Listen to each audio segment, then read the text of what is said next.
Tip sir आपका gravitation कर रहे हैं तो उसको भी देखते रहें। आज हमारे पास है equilibrium of a rigid body. एक रिजिड बॉडी है, सिस्टम ऑफ पार्टिकल्स है, हम उस पर एक्सटर्नल फोर्स अप्लाई करें तो या तो वो ट्रांसलेशनल मोशन कर सकती है, स्ट्रेट लाइन में चल रही है, या वो रोटेशनल मोशन कर सकती है, रोटेट हो रही है, या इनका कॉम्बिनेशन हमने पहले देखा है। ठीक है, equilibrium of a rigid body का मीनिंग क्या हुआ? इक्विलिब्रियम का ऐसे मीनिंग हुआ संतुलन बनाए रखना। तो फिजिक्स में किसी रिजिड बॉडी को मैकेनिकल इक्विलिब्रियम में तब कहते हैं जब उसका लीनियर मोमेंटम और एंगुलर मोमेंटम टाइम के साथ नहीं बदल रहा है। चलो लिखते हैं इसको पहले। A rigid body is in mechanical equilibrium if linear momentum P and angular momentum L are not changing with time, मतलब कांस्टेंट है, are not changing with time। किसी रिजिड बॉडी का अगर लीनियर मोमेंटम और एंगुलर मोमेंटम टाइम के साथ नहीं बदल रहा है तो हम कहते हैं कि ये बॉडी मैकेनिकल इक्विलिब्रियम है। अगर लीनियर मोमेंटम और एंगुलर मोमेंटम टाइम के साथ नहीं बदल रहा है तो हम ये भी कह सकते हैं और acceleration of centre of mass is zero and angular acceleration is zero, ये भी कह सकते हैं। ये कहां से आया अभी समझ में आएगा। ठीक है, तो एक बार फिर से, रिजिड बॉडी मैकेनिकल इक्विलिब्रियम में कब होगी? जब उसका लीनियर मोमेंटम और एंगुलर मोमेंटम टाइम के साथ नहीं बदल रहा है, कांस्टेंट है। ठीक, या हम कहें acceleration of centre of mass is zero and angular acceleration is also zero. ठीक, या ये कहें कि बॉडी साइमल्टेनियसली एक साथ दो इक्विलिब्रियम में, कौन कौन से? First translational equilibrium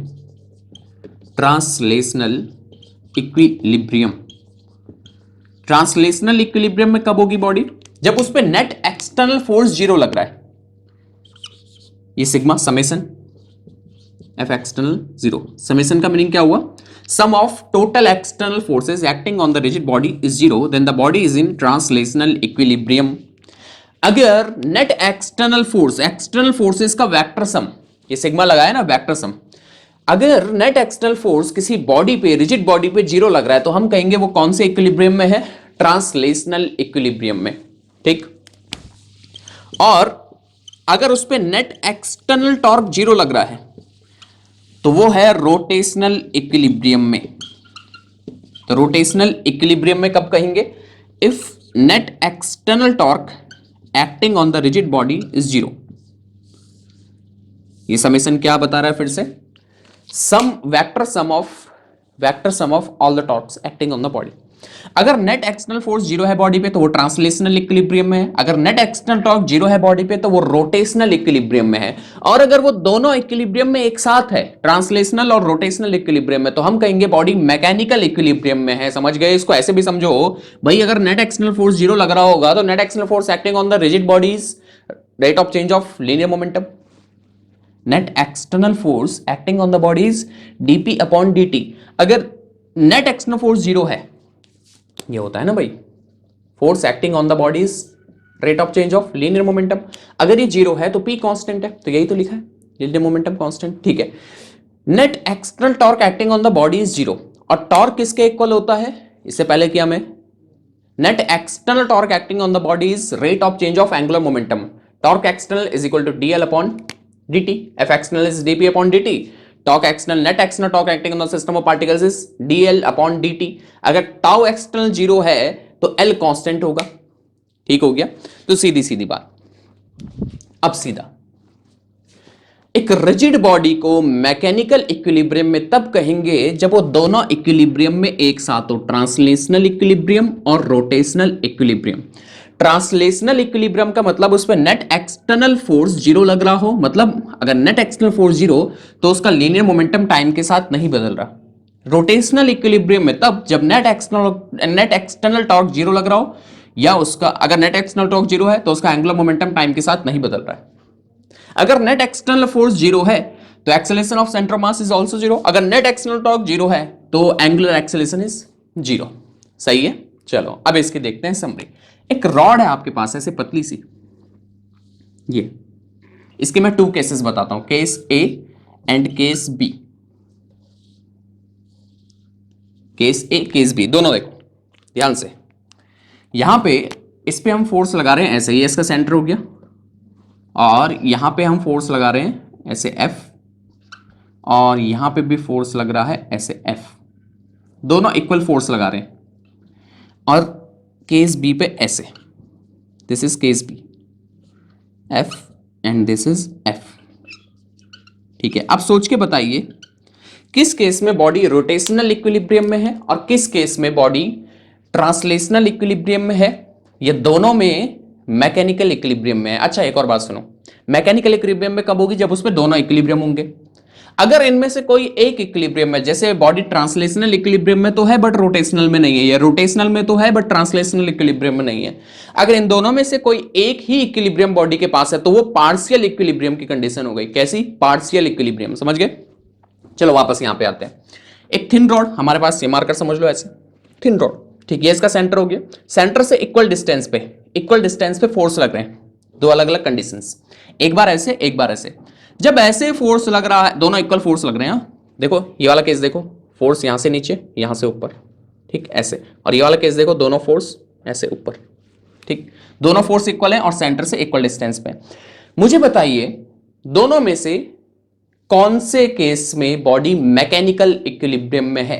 mechanical equilibrium मतलब दोनों इक्विलिब्रियम होनी चाहिए। कौन से केस में? ध्यान से देखो, तो किसी भी केस में मैकेनिकल इक्विलिब्रियम में नहीं है, पार्शियल इक्विलिब्रियम में है। पहले इसकी बात करते हैं, चलो समझ में आ जाए।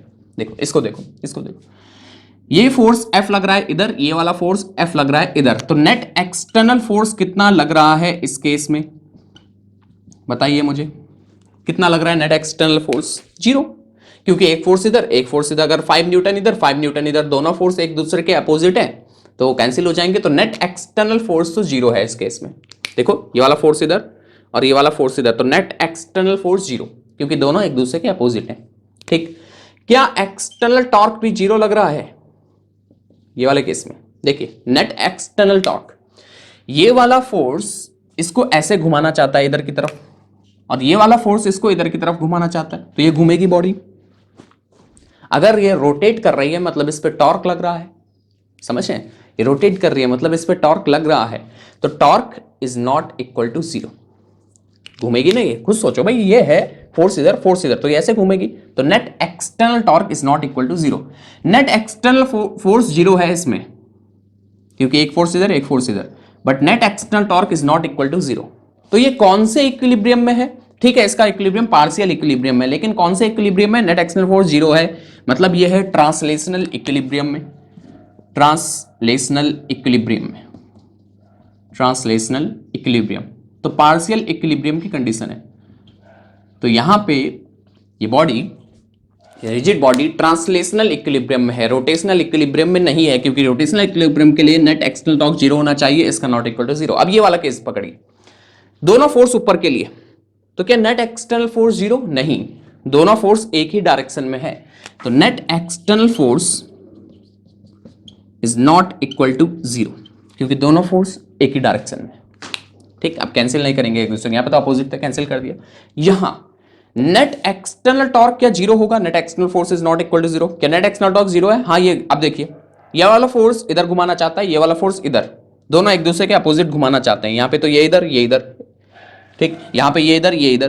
क्या ये रॉड, क्या ये रिजिड बॉडी रोटेट करेगी? खुद सोचिए, फोर्स इधर इक्वल फोर्स इधर, दोनों फोर्स इक्वल, ये तो ऊपर ले जाएंगे, तो रोटेट नहीं करेगी। सो नेट रोटेट नहीं करेगी, तो net external torque equal to 0, क्योंकि ये वाला फोर्स टॉर्क इधर, ये वाला फोर्स इधर, दोनों एक दूसरे के अपोजिट।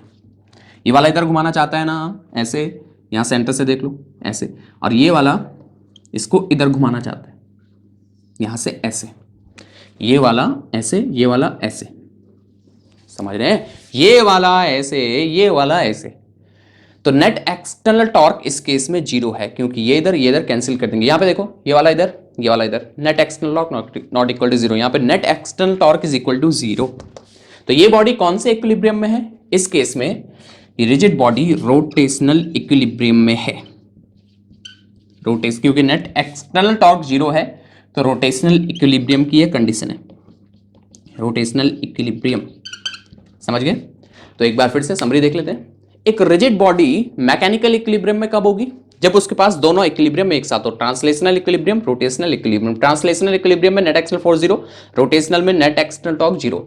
अगर नेट एक्सटर्नल फोर्स जीरो है तो लीनियर मोमेंटम टाइम के साथ नहीं बदलेगा, मतलब acceleration of centre of mass is zero. अगर रोटेशनल इक्विलिब्रियम में है तो एंगुलर मोमेंटम टाइम के साथ नहीं बदलेगा, मतलब एंगुलर एक्सेलरेशन इज जीरो। समझ गए? दोनों केसेस मैंने बता दिए। अगर इन दोनों में से कोई एक इक्विलिब्रियम बॉडी के पास है so it is under partial equilibrium, जैसे यहां पे बताए। ठीक, समझ में आ गया इतना? ये आगे पढ़ते रहेंगे आप, इनके केसेस आगे आते रहेंगे। तो आज के लिए इनफ है। ग्रेविटेशन भी पढ़ते रहें, ठीक, दोनों साथ में चल रहे हैं। तो आज के लिए इनफ, थैंक यू।